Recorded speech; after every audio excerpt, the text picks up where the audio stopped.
கழிவறையும் குளியலறையும் வீட்டிற்குள் வைக்காமல் கொல்லைப்புறத்தில் வைத்தார்கள். ஏன்? பெயர் வைக்காத கண்ணுக்கு தெரியாத கிருமிகள் சலூனுக்கும் சாவுக்கும் சென்று வந்தால் எதையும் தொடாமல் குளித்தபின் வீட்டிற்குள் வந்தார்கள். ஏன்? கிருமிகள் செருப்பை வீட்டின் வெளியே விட்டார்கள்.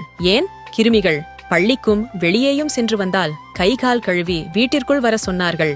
ஏன்? கிருமிகள் பிறந்தாலோ இறந்தாலோ தீட்டு என்று 10-16 நாட்கள் தனிமைப்படுத்தினர். ஏன்? கிருமிகள் சாவு வீட்டில் சமைக்க கூடாது என்றார்கள். ஏன்? கிருமிகள் குடும்பத்திற்கு சமைக்கும் பெண்கள் குளித்துவிட்டு சமைத்தார்கள். ஏன்? கிருமிகள் வாசல் பெருக்கி சாணம் மஞ்சள் தெளித்து கோலமிட்டார்கள்.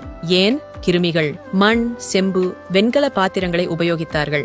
ஏன்? கிருமிகள் வீட்டில் சமைத்த உணவையே பெரும்பாலும் உண்டார்கள்.